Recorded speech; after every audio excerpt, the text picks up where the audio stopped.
한동안 조용했던 미 해군 고등훈련기 도입 사업이 다시 떠오르고 있습니다. 200대의 훈련기를 확보하는 것이 목표인 이번 미 해군 고등훈련기 도입 사업은 예산 문제로 묻히는 듯 보였으나 최근 외신이 세 개 회사에서 입찰 의지를 보였다고 전했습니다.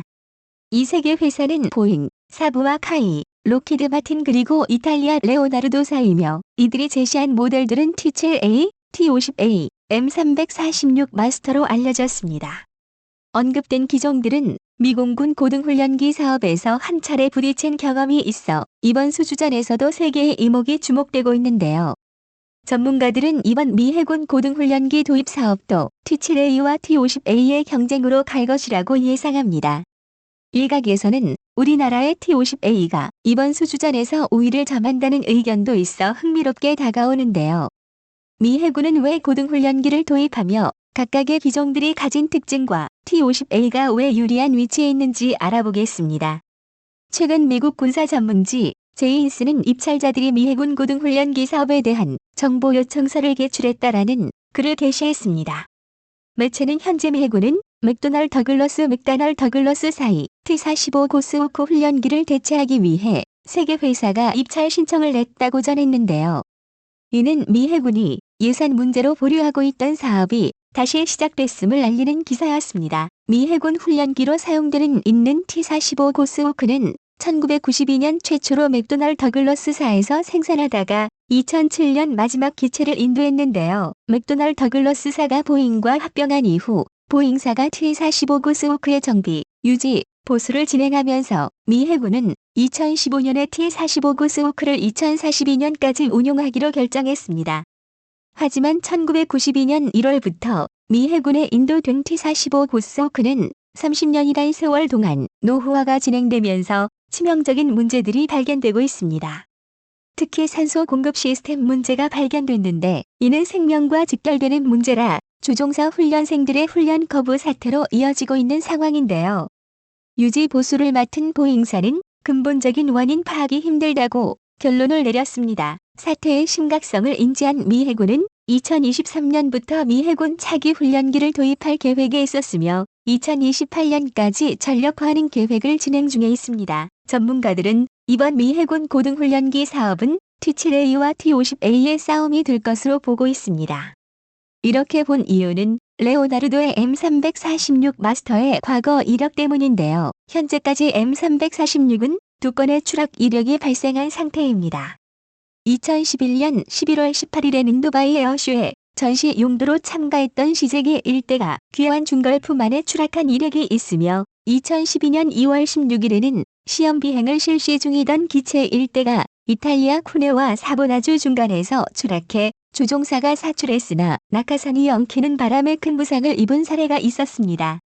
이는 초보 전투기 조종사에게는 치명적으로 다가올 수 있습니다. 안 그래도 조종 미숙으로 많이 긴장하고 있을 텐데 거기에 비상사태가 발생하게 되면 이는 곧바로 최악의 사태를 불러올 수 있습니다. 다시 말해 이렇게 조종사 생명과 직결되는 장치가 불량이라면 현재 미 해군이 운용 중인 T-45 고스호크랑 다를 바 없습니다. 여기에 레오나르도사의 경영상 문제도 많습니다. 최고 경영자들이 도덕적으로 깨끗하지 못한데요. 레오나르도사의 모체였던 핀메카니카 그룹의 경영자들에게는 계속해서 뇌물 혐의와 불법적인 자금 유통으로 구속이 되는 일들이 빈번하게 일어났습니다. 이 때문에 핀메카니카에는 안 좋은 이미지가 쌓였고 결국 경영난으로 구조조정까지 하는 상황에 왔으며 이미지 쇄신을 위해 회사 이름을 레오나르도라고 바꿨습니다. 이렇게 회사 경영에 문제가 많아 갑자기 부도라도 나게 된다면 구입한 기체들의 유지, 보수 측면에서 난감할 수밖에 없습니다. 또한 레오나르도사는 현재도 그렇게 상황이 좋은 편은 아닙니다. 현재 운용 중인 M346은 총 70여 대가 운용 중인데 이는 개발국인 이탈리아와 그 밖에 운용하고 있는 국가를 다 포함한 숫자입니다.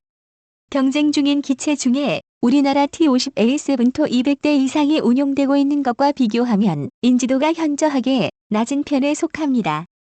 M346의 스펙도 T50A에 비해 많이 떨어집니다. 사실 M346은 최대 속력 또한 아음속이 있기 때문에 미 해군에서 초음속 조항을 붙였으면 입찰 시도조차 못할 뻔한 기종이었습니다. 이 때문에 유력 후보로 떠오르는 것은 T7A 레드호크가 거론되고 있습니다. 이미 미 공군 고등훈련기 사업에서 승리한 바 있고 이번 미 해군 훈련기 사업에서도 수주를 따내기 위해 파격적인 가격을 제시할 것으로 예상됩니다. 하지만 장점이 이것이 다입니다. 공군은 개발도 되지 않은 T7A 레드호크를 선택했다가 후회만 하고 있는 상황입니다. 우선 보잉의 T7A 레드호크는 2023년 도입 예정이었지만 항공기의 치명적인 결함인 윙락 현상 발생으로 양산까지는 1년 이상이 더 걸릴 것으로 보입니다. 보잉사의 인도 지원도 문제지만 T7A 레드호크를 해군용으로 사용하기 위해서는 타의 염분으로부터 기체를 보호해주는 해양화 작업이 필수입니다. 그런데 T7A 레드호크의 기체는 매우 가볍지만 함재기로서는 기골이 튼튼하지 못하다는 의견이 있습니다.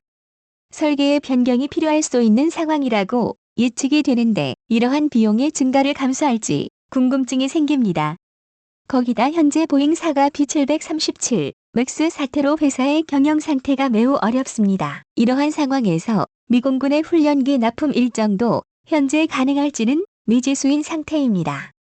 이 상황이 매우 큰 변수가 될 듯한데요. 보잉사는 현재 입찰을 할 때 저가 입찰을 주도해서 사를 하면 할수록 손해를 보는 상황이며 이것을 민항기 개발 생산 이익에서 만회해왔습니다. 하지만 보잉은 77조 원의 자금 지원을 받는 상황이며 내부적으로 상황이 안 좋습니다. 게다가 지금과 같은 민항기의 불황이 예상되는 상황에서 입찰을 위하여 감수할 수 있는지는 알 수 없는 상황입니다. 또한 현재까지 몇몇 국가에서는 보잉 737 맥스에 대해 이륙 금지 명령을 풀지 않은 상태인데요. 이 때문에 재고가 남아 경납고로도 수용하지 못해 직원 전용 주차장에도 737 맥스를 볼 수 있습니다. 경영적인 면만 보자면 레오나르도4보다도 심각하다고 볼 수 있습니다. 이런 것 때문에 미공군을 라이벌로 생각하는 미 해군은 미공군이 실수를 반복하고 싶어 하지 않을 것인데요. 현재 성능 면에서는 카이의 T-50A가 다른 후보 기종보다 가장 우수하다고 볼 수 있습니다. T-50A는 우선 최고 속력이 초음속을 웃돌고 레이더 운용이 가능하며 전술 데이터 링크 시스템까지 갖춘 기체입니다. 훈련기라고 보기에는 성능이 상당히 우수하며 무장 장착과 레이더 기능 또한 아주 우수합니다. 여기에 T-50은 많은 파생형을 가지고 있는데요. 무장 운용이 가능한 TA-50 전술 입문 훈련기, FA-50 경공격기 그리고 T-50B 공중고개기 등이 있습니다. 이 파생형들은 카탈로그나 프로토타입으로만 존재하는 것이 아니라 우리나라에서부터 해외 각지까지 많은 수가 운용 중에 있는데요. 여기에 T-50은 현재 사용되고 있는 최신 무장들까지도 장착이 가능합니다. 그렇기에 미 공군 RFX 사업에서 카이의 T-58대를 도입하려고 했던 이슈가 있었을 만큼 성능은 입증받은 상태이며 이미 동남아 국가와 이라크에서는 T-50과 FA-50을 잘 사용하고 있습니다. 더 흥미로운 것은 T-500I 훈련기 후보 기종 중에 유일하게 전투에서 검증을 받은 기체라는 점입니다. 많이 알려진 것으로는 필리핀 공군이 운용 중인 T-50의 경공격기형인 FA-50PH가 2017년 필리핀 민다나오 섬에서 이슬람 극단주의자들과 벌어진 마라위 전투에 투입되어 혁혁한 공을 세운 것인데요. 약 5개월 동안 벌어진 전투에서 FA-50PH는 총 156회의 비행 작전을 성공적으로 완수하였고 624발의 MK-84 범용 폭탄을 적들 머리에 떨어뜨렸습니다. 당시 두테르테 대통령은 FA-55PH를 의전용 전투기로 치부했었는데 마라위 전투에서 FA-55PH의 활약을 보자 자신이 잘못 생각했다는 것을 느꼈고 현재는 분쟁 지역 최전선에 투입하고 있습니다. 이 마라위 전투는 T-50의 성능을 검증하는 사례가 됐는데요. 이 때문에 동남아에서는 T-5001 사도 후회는 하지 않을 보증수표 같은 항공기가 됐습니다. T-50의 가장 큰 단점은 가격 면에서 가장 비싸 가격 경쟁력이 낮다는 단점이 있습니다. 훈련기이지만 그 스펙이 웬만한 전투기 급이라 가격이 상승했는데요. 연습을 실전처럼 하기 위해서는 어쩔 수 없는 부분이었습니다. 이것 때문에 전문가들은 이번 수주전이 성능이냐 가격이냐 하는 싸움이 될 것으로 예상하고 있습니다. 몇몇 전문가는 미 해군이 예산난을 겪고 있어 T-7A를 선택할 것이라는 의견을 내놨지만 반대로 T-50A의 우위를 예상하는 전문가들도 많았습니다. 그 이유가 현재 T-50을 사용 중인 국가들의 재구매가 이루어지고 있기 때문인데요.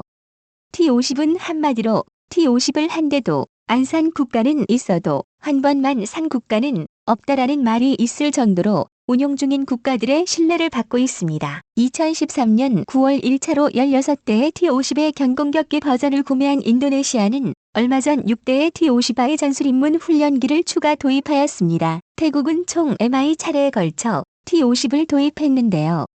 1차에 4대를 먼저 운용하다가 우수한 성능에 빠져 2차에서 8대를 추가 도입했습니다. 이것도 모자라 태국 공군은 인도네시아와 비슷한 시기에 2대를 더 구매해 T-50에 무한한 신뢰를 보내고 있습니다. 여기서 몇몇 분들은 미 해군 훈련기이면 항공모함 함재기일 텐데 과연 카이가 함재기를 단시간에 개발할 수 있을까 하는 의문이 들 수도 있습니다. 이 부분에서 걱정을 하지 않아도 될 것이 미 해군 훈련기의 소요 사양은 캐터펄트와 어레스팅 기어를 이용한 항공모함 이착함을 포함하지 않는 것으로 발표되었기 때문에 이에 따라 별도의 함재기형 훈련기 개발이 필요하지 않게 됐습니다. 그럼에도 불구하고 록히드 마틴과 카이는 필요하다면 T-50 함재 개량형도 만들 수 있다는 의지를 보이고 있는데요. 만약 미 해군 훈련기 사업에 T-500I 선정된다면 수십조의 수입을 얻을 수 있을 것으로 예상하고 있습니다. 과연 카이의 T-5001 지난 미 공군 고등훈련기 수주전에서 패배를 설욕할 수 있을지